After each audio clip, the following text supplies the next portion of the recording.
Do you get irritated by surcharges but excited by discounts? How do you judge a price point against the value of a hotel room? We make decisions about how much we're prepared to pay for something every day. Let's explore the psychology of pricing and how this can work to your advantage. What comes to mind when you think about creating a pricing strategy? For me, it's careful data analysis and rational, logical thinking. But when we're actually making buying decisions ourselves, we can be anything but rational. So why is this? Well, it's because the way we think influences what and how we buy. How do consumers make up their mind about how much they're prepared to pay for a room? The concept of value will vary between guests according to their priorities. Priorities change as habits change. High street fashions change by the season. The popularity of food types changes over time. Think avocados. And trends and demand for hotel products and services also change. So we can develop a pricing strategy around these fluctuations in perceived value. A price tag transforms perceived value into monetary value. In the same way, consumers will develop their own ideas about what they think is a fair price to pay, a reference price. This will also depend on perceived value. Wouldn't you be happy to pay more for an anniversary celebration than for an overnight stay on business?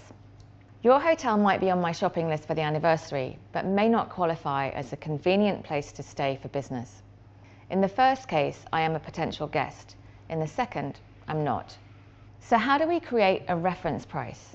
Generally, we reference back to a price that we've seen or paid for a similar product, especially for items that we buy more frequently.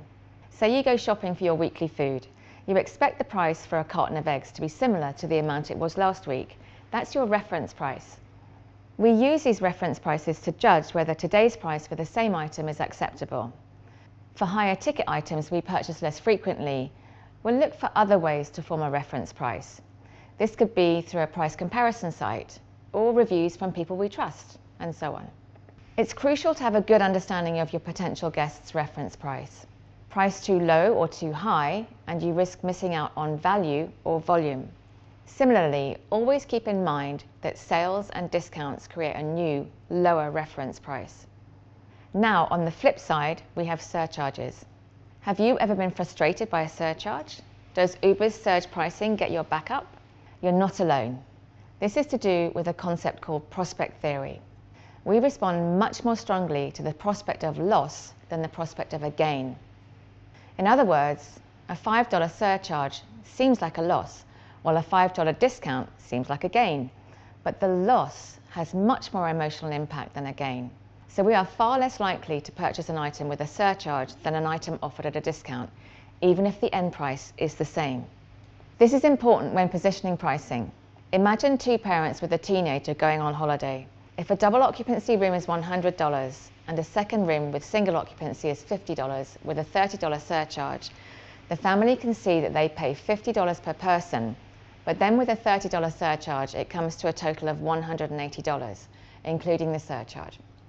A much easier sell would be to offer a 20% discount off the second double room, bringing the total from $200 to $180. Same price, but with more perceived value. Another point to note is that high discounts will not necessarily exhibit a proportional value in gain over a lower discount. Therefore, when considering employing a discount in your pricing strategy, remember smaller discounts can work as effectively as larger discounts. So when discounting to attract more guests, a small discount may be sufficient to close the sale. Even small nudges in pricing can shift consumer sentiment. Review your pricing and discount strategy and evaluate what's working best for you.